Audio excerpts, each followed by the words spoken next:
Assalamualaikum warahmatullahi wabarakatuh. Bismillahirrahmanirrahim.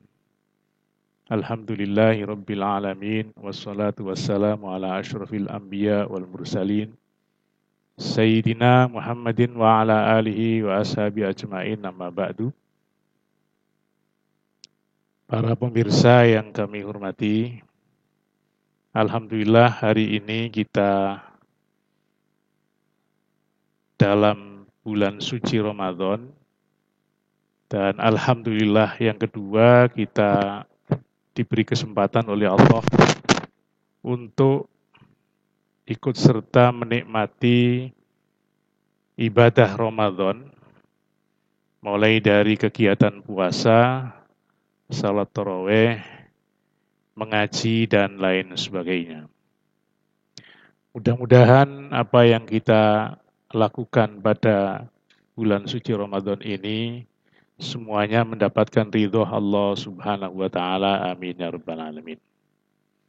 Para pemirsa yang budiman, hari ini tema yang akan kita bahas adalah tentang keislaman dan keindonesiaan. Dua ungkapan ini adalah sebuah ungkapan yang cukup sederhana, tetapi kalau kita mau bahas dengan cukup lengkap, maka memerlukan waktu yang sangat panjang. Tetapi kita harus mencoba untuk meringkas demikian rupa dengan ungkapan yang sederhana. Islam adalah sebuah agama yang dibawa oleh Rasulullah SAW untuk menyelamatkan kita semua baik di dunia maupun di akhirat. Sedangkan keindonesiaan adalah satu negara yang memiliki masyarakat yang majmuk, yang telah pernah dideklarasikan atau diproklamasikan pada tanggal 17 Agustus 1945 dengan landasan Pancasila sebagai falsafah kehidupan bangsa, Undang-Undang 1945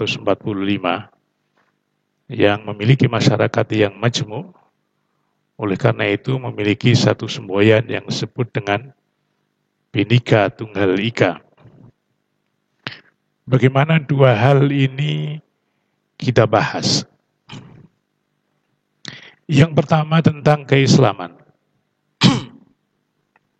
Dari kata aslama, yang maknanya berserah diri. Tetapi Islam juga bermakna salimah, selamat.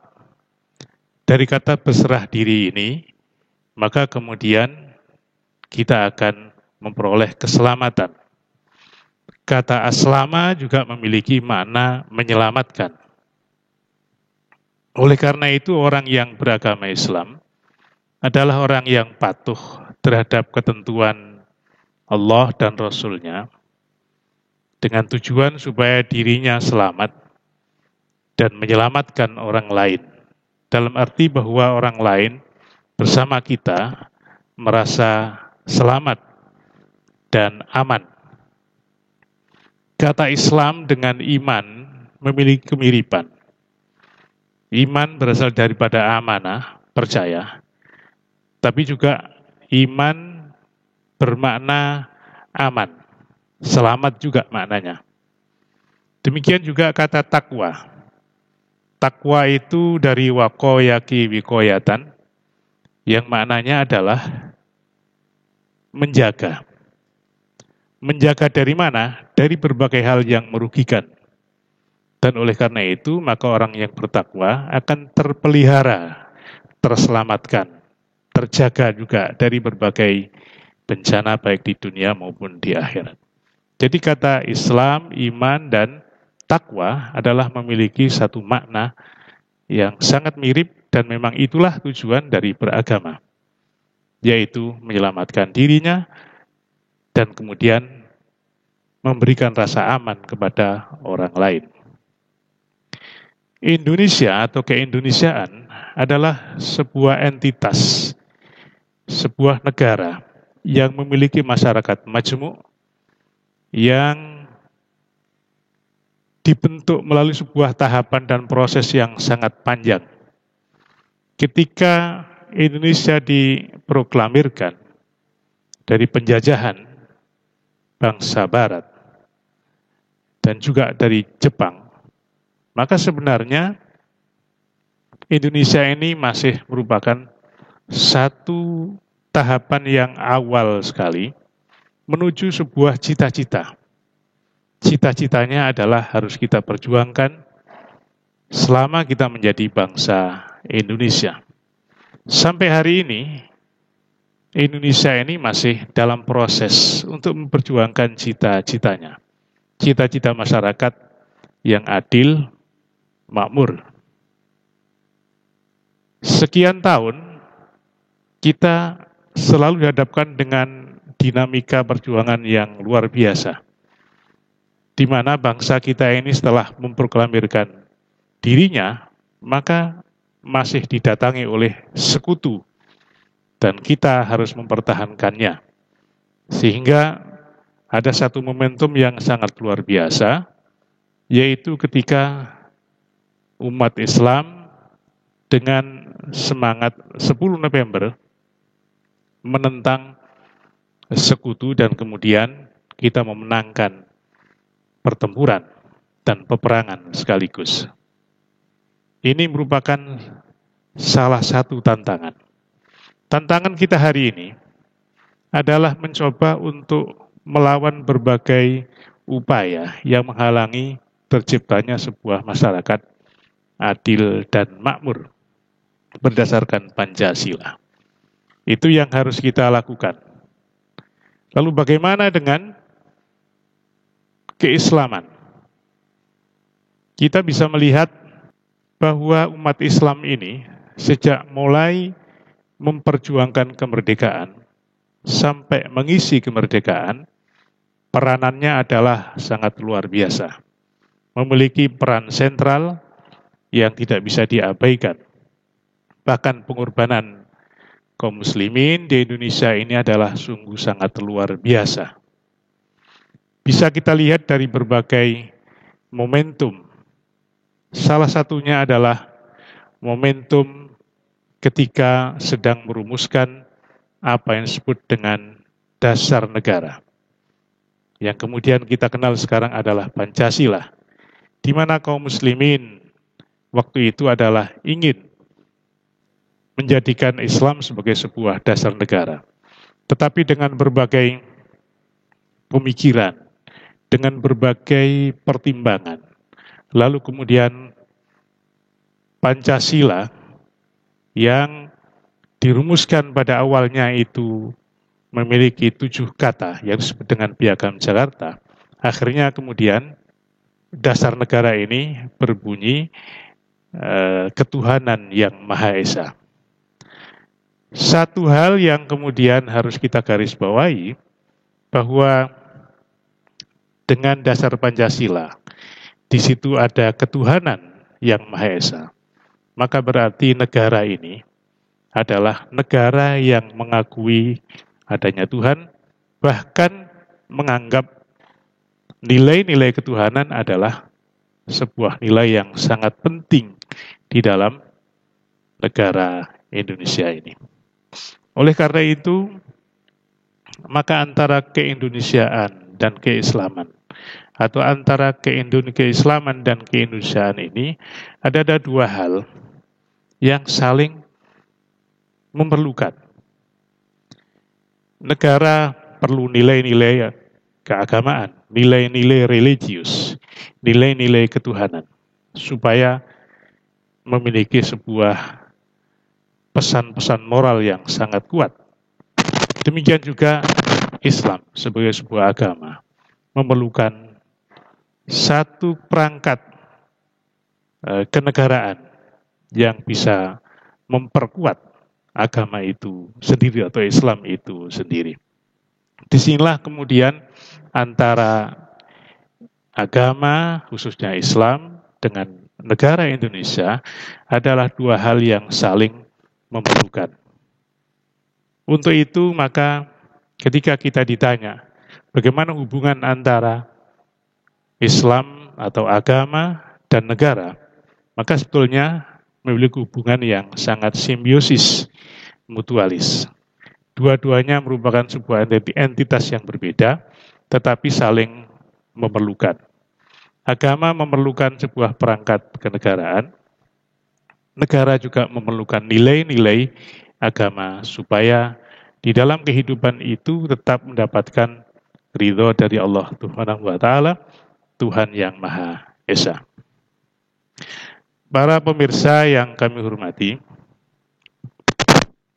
dalam perkembangan perjalanan keindonesiaan ini, sekarang ada beberapa fenomena baru di mana kehidupan yang selama ini adalah merupakan kehidupan yang harmoni, maka kemudian agak terganggu dengan beberapa keinginan dari sekelompok orang yang ingin menyeragamkan paham atau menyeragamkan kehendak. Dan itu merupakan suatu hal yang harus kita tolak. Mengapa? Karena memang bangsa kita ini adalah bangsa yang majemuk, bangsa yang benika. Dan karena itu, hal-hal yang tidak sesuai, maka harus kita dialogkan dengan sebaik mungkin, agar supaya cita-cita hidup berdampingan sebagai sebuah masyarakat bangsa atau negara bangsa tetap bisa hidup nyaman untuk mencapai sebuah cita-cita, sebuah masyarakat yang adil dan makmur. Itu yang pertama. Yang kedua, dalam pengalaman sejarah, umat Islam ini telah melalui berbagai dinamika yang luar biasa. Mulai dari perjuangan untuk menyusun dasar-dasar negara, sampai kepada tumbuhnya berbagai atau munculnya berbagai undang-undang yang lain. Itu menandakan bahwa antara keislaman dan keindonesiaan itu adalah bisa hidup berdampingan dan selaras. Salah satu contoh, setelah kaum muslimin berhasil untuk mendapatkan satu acungan jempol yang luar biasa, di mana kemudian ketuhanan yang Maha Esa itu menjadi satu sila yang pertama yang tidak diberikan embel-embel atau tambahan yang lain. Maka kemudian dalam perjalanan berikutnya umat Islam ini di dalam mengawal undang-undang yang diberlakukan di Indonesia ini sangat banyak sekali yang kemudian bisa disatukan dalam sebuah kesepahaman. Misalnya ada undang-undang perkawinan. Undang-undang ini adalah mengatur undang-undang negara terkait dengan perkawinan yang kemudian tidak bertentangan dengan agama Islam. Ada juga undang-undang tentang peradilan agama. Undang-undang ini juga akhirnya bisa diselaraskan dengan kehendak kaum muslimin. Ada undang-undang tentang pesantren. Bahkan ada salah satu persoalan yang sangat penting, yaitu persoalan yang berhubungan dengan dasar negara sebagai atau Pancasila sebagai asas dan dasar negara satu-satunya di Indonesia. Itu bisa diterima oleh kalangan Islam dengan baik. Maka itu adalah bukti bahwa keindonesiaan dan keislaman itu bisa berjalan dengan selaras. Bahkan pada akhir-akhir ini, kemudian ada undang-undang pesantren, yang kemudian negara mengakui pesantren adalah bagian dari sistem pendidikan nasional. Ini merupakan satu bukti-bukti yang bisa kita capai bahwa antara keislaman dan keindonesiaan adalah dua hal yang berbeda tetapi bisa berjalan seiring dan sejalan. Untuk apa? Dalam rangka mewujudkan cita-cita sebuah masyarakat yang adil dan makmur. Itulah persoalan yang kedua yang selama ini bisa kita capai. Mudah-mudahan apa yang kita capai ini terus bisa kita kembangkan bersama-sama, kita dialogkan, sehingga kemudian masyarakat kita akan tetap bisa mencapai sebuah masyarakat yang dicita-citakan, yaitu masyarakat adil makmur berdasarkan Pancasila, yang sila pertamanya adalah ketuhanan yang Maha Esa, dan sila yang terakhir adalah keadilan sosial bagi seluruh rakyat Indonesia. Para pemirsa yang kami muliakan, persoalan-persoalan yang kemudian akan muncul di dalam konteks kekinian ini adalah munculnya satu keinginan dari orang-orang tertentu di mana bisa mempengaruhi perkembangan perekonomian, bahkan perkembangan politik di Indonesia. Hal ini jika kemudian kita tidak hati-hati, maka bisa saja tujuan pencapaian cita-cita kemerdekaan itu juga akan terganggu.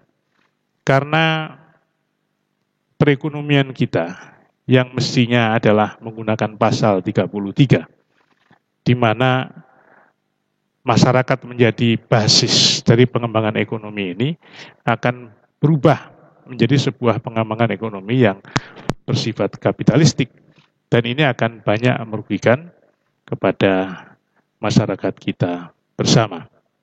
Itu merupakan satu hal yang harus kita perjuangkan bersama-sama melalui sebuah pengembangan tentang bagaimana pengembangan ekonomi yang sesuai dengan Pancasila, yang dalam hal ini Islam juga tidak menentang atau bahkan bisa sejalan dengan usaha bersama yang diharapkan oleh pasal 33 itu.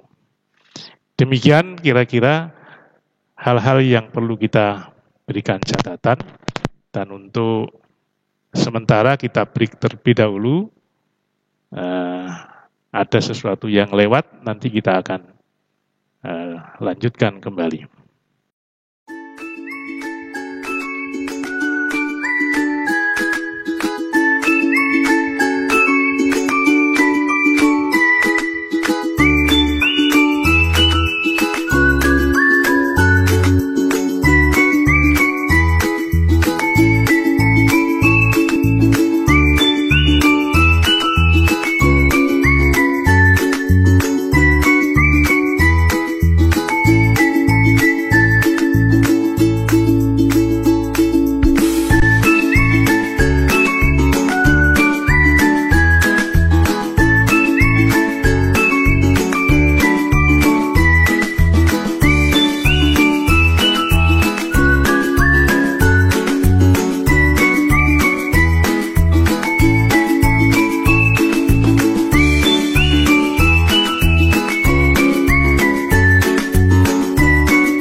Kita lanjutkan lagi pembicaraan kita tentang keislaman dan keindonesiaan. Kita sudah sepakat bahwa negara kita ini adalah negara berdasarkan Pancasila, yang di dalamnya memiliki nilai-nilai yang sangat baik. Sila pertama adalah ketuhanan yang Maha Esa, kemudian diakhiri dengan keadilan sosial bagi seluruh Indonesia, bagi seluruh masyarakat Indonesia.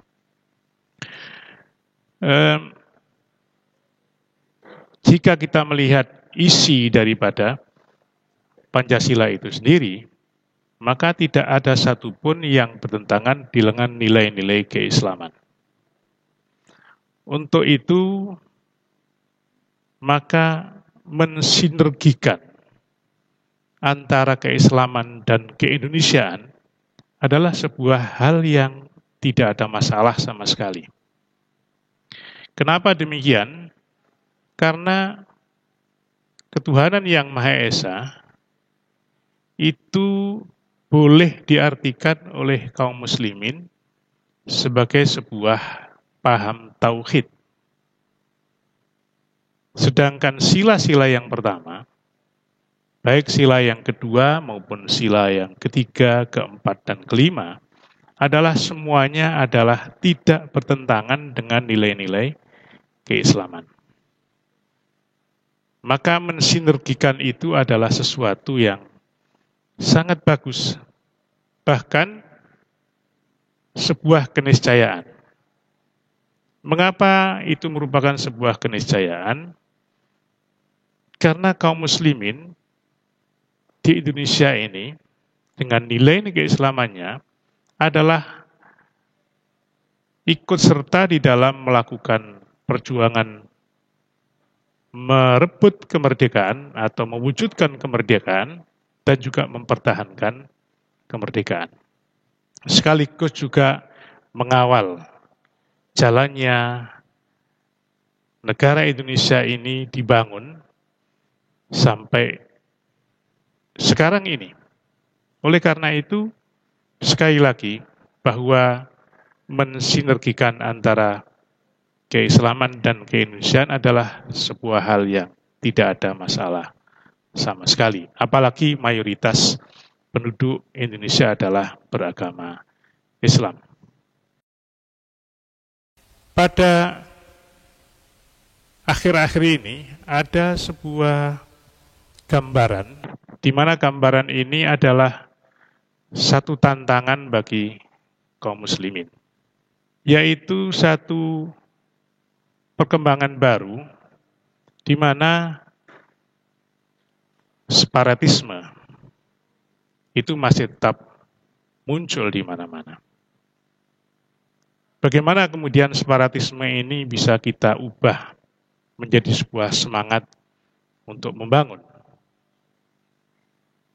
Kemudian ada suatu semangat yang kemudian mencoba untuk membelokkan hal-hal yang tidak sesuai dengan falsafah Pancasila, juga tidak sesuai dengan semangat Undang-Undang Dasar Republik Indonesia 1945.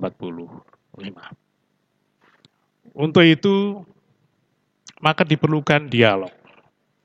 Dialog yang membangun, bukan dialog yang merusak.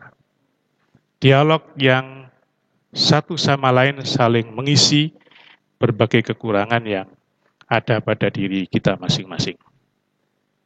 Negara Indonesia ini adalah sebuah negara yang memiliki sebuah cita-cita yang luhur.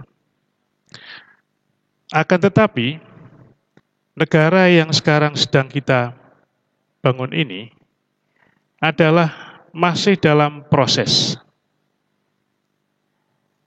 Negara yang kita bangun sejak ada desingan peluru di atas puing-puing kehancuran akibat penjajahan, maka kini adalah telah memasuki usia 70 tahun lebih, bahkan 75 tahun lebih.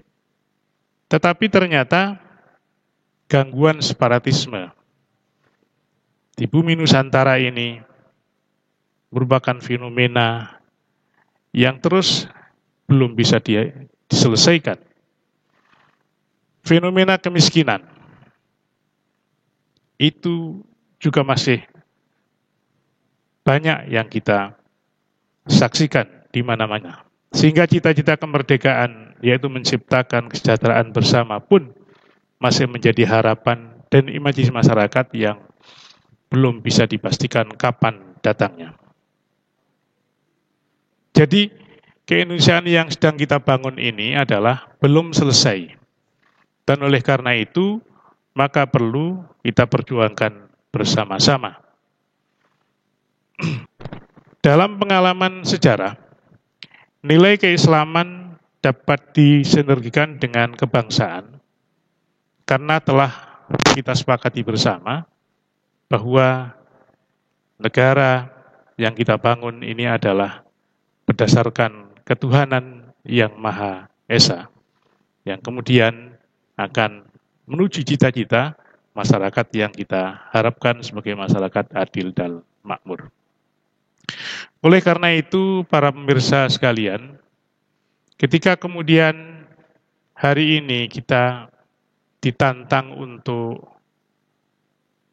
menyelesaikan berbagai konflik, menyelesaikan berbagai persoalan, baik persoalan politik maupun ekonomi, maka dialog adalah merupakan jalan yang sangat baik untuk kita kaji bersama, kita kedepankan bersama, agar supaya kita bisa sharing kehendak masing-masing, kemudian mencarikan titik temu antara keislaman dan keindonesiaan itu sendiri. Kalau kita kemudian merujuk kepada apa yang pernah dialami oleh Rasulullah ketika membangun masyarakat Madinah, yang itu dianggap sebagai bagian dari sebuah negara yang dibangun oleh Rasulullah, maka di sana Nabi selalu mengajak bersama-sama kepada seluruh penduduk Madinah, termasuk penduduk yang tidak beragama Islam. Dan itu bisa dilaksanakan dengan sangat baik. Nabi Muhammad senantiasa kemudian menjunjung tinggi kebersamaan itu. Nah, di sana konflik itu kalau ada atau kalau terjadi, maka biasanya dimulai dari kelompok-kelompok atau komunitas-komunitas yang bukan berasal dari kaum muslimin, tetapi dari kelompok yang lain. Oleh karena itu, sekali lagi, jika kemudian kita ingin mencoba untuk mencontoh bagaimana Rasulullah membangun sebuah masyarakat atau civil society, maka Piagam Madinah adalah salah satu contoh yang ideal yang bisa kita gunakan untuk menciptakan sebuah masyarakat yang kita harapkan berdasarkan Pancasila itu. Nah, di dalam Piagam Madinah ini, seluruh masyarakat diajak bersama-sama untuk membela dan mempertahankan negara. Tetapi pada saat yang sama, mereka dipersilahkan untuk melaksanakan kepercayaan dan agamanya itu dengan baik, tanpa diganggu oleh kaum muslimin. Di Indonesia, dengan masyarakatnya yang sangat majmuk ini, maka model yang pernah dicontohkan Rasulullah itu adalah sangat mungkin untuk diterapkan di sini. Di mana di dalam hal-hal yang terkait dengan persoalan kemasyarakatan, maka harus kita garap bersama-sama. Karena nilai-nilai kemasyarakatan dan kemanusiaan itu sifatnya universal. Di mana saja bisa diterima. Di kelompok agama manapun bisa diterima dengan sebaik mungkin. Sedangkan persoalan-persoalan yang bersifat keyakinan, keagamaan yang tidak mungkin dicampuri, maka hal ini biarlah kemudian akan dilaksanakan sendiri oleh masing-masing pemeluk agama masing-masing tanpa harus saling mengganggu di antara kita. Para pemirsa yang kami hormati, melalui sebuah contoh yang dibentuk oleh Nabi yang digambarkan di dalam Piagam Madinah itu, maka antara masyarakat yang beragama Islam dengan masyarakat yang bukan beragama Islam bisa hidup rukun berdampingan, saling bantu-membantu dalam hal kemasyarakatan, saling bantu-membantu dalam persoalan ekonomi, saling bantu-membantu dalam persoalan yang lain. Sehingga kemudian apa yang dicita-citakan sebagai sebuah masyarakat yang bhinneka tunggal ika adalah bisa dicapai dengan baik. Ketika kemudian Rasulullah wafat, kemudian digantikan kepada kepemimpinan berikutnya Abu Bakar, maka nilai-nilai itu tetap dibawa, dikembangkan. Sehingga tidak ada kemudian umat Islam yang kemudian mencoba untuk melakukan semacam gangguan terhadap umat yang beragama lain. Jika kemudian ada peperangan yang terjadi pada masa Abu Bakar itu adalah karena adanya pengkhianatan dari orang-orang yang bukan beragama Islam. Ketika kemudian ada orang yang kemudian diperangi oleh Abu Bakar, salah satunya adalah karena membangkang untuk tidak membayarkan zakat. Jadi Islam dalam hal ini adalah mencoba untuk melakukan sebuah kehidupan yang nyaman, yang aman dan mengamankan.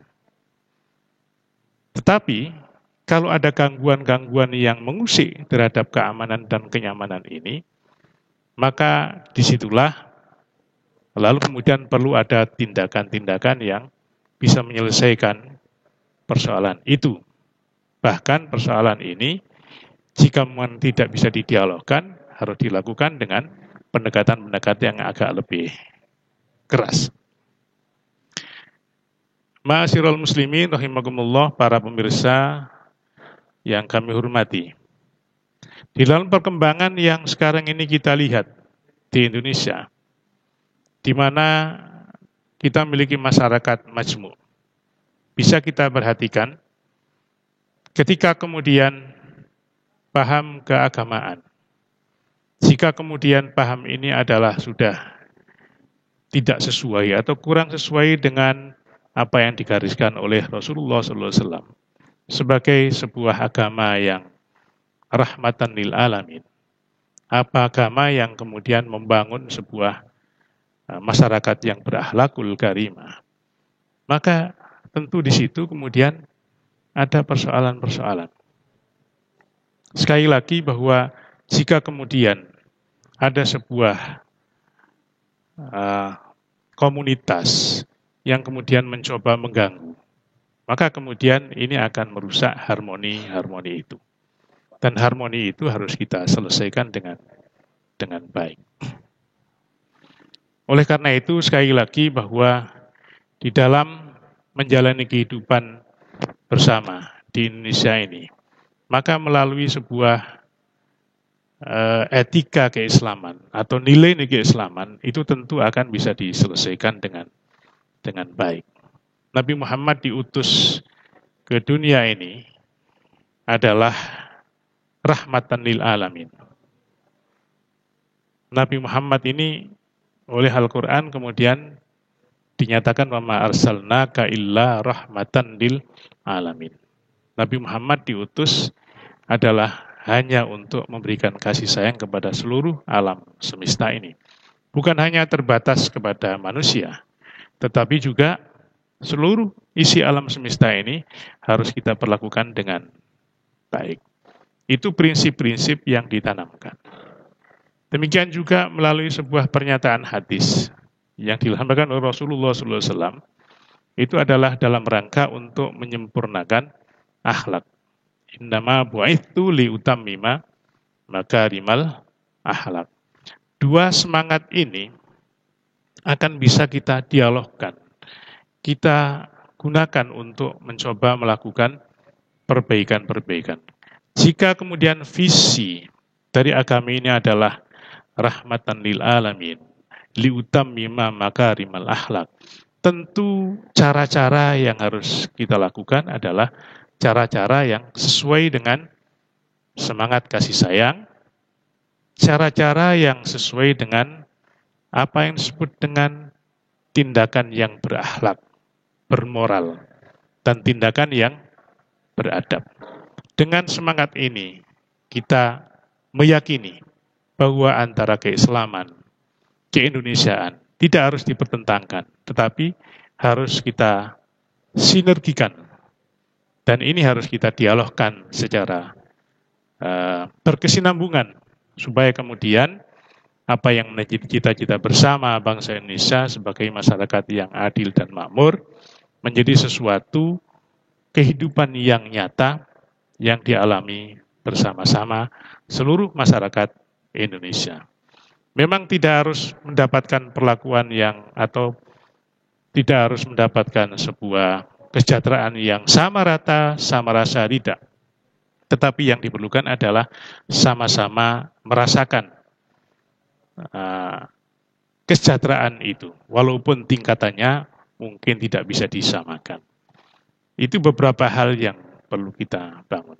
Melalui visi tentang rahmatan lil alamin dan liutamima makarimal akhlak, maka di dalam kehidupan ini juga perlu kita kembangkan secara terus-menerus sebuah ungkapan-ungkapan kata yang menyejukkan, bukan sebaliknya ungkapan-ungkapan yang kemudian membuat orang menjadi agak tidak nyaman atau tersinggung, bahkan panas dan lain sebagainya. Karena rahmatan lil alamin dengan akhlakul karimah adalah sebuah visi yang sangat luar biasa, yang ini akan menyemangati kita semua di dalam membangun bangsa Indonesia. Di dalam bulan suci Ramadan ini, marilah kita bersama-sama untuk melakukan muhasabah. Apa kira-kira yang masih belum sesuai dalam mensinergikan antara semangat keislaman dan keindonesiaan. Mudah-mudahan melalui perenungan di bulan Ramadan, Allah Subhanahu wa Ta'ala senantiasa akan memberikan bimbingan, ridho dan hidayahnya kepada kita bersama, sehingga akan memudahkan kita semua untuk mewujudkan, merealisasikan visi rahmatan lil alamin dan akhlakul karimah di dalam membangun bangsa Indonesia berdasarkan Pancasila dan Undang-Undang Dasar 45 yang masyarakatnya adalah merupakan masyarakat yang majmuk dengan sebuah semboyan Bhinneka Tunggal Ika.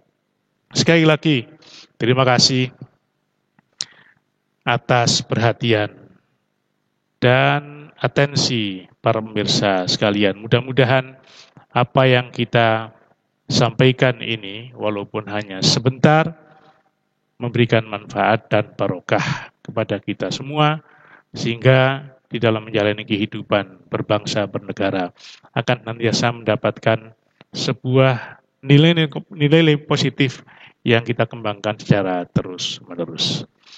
Demikian yang bisa kami sampaikan. Sekali lagi mohon maaf atas segala kekurangan dan kekhilafan kata-kata, baik yang saya sengaja maupun tidak. Dan kita akhiri, hadanallahu wa iyyakum ajmain. Wassalamualaikum warahmatullahi wabarakatuh.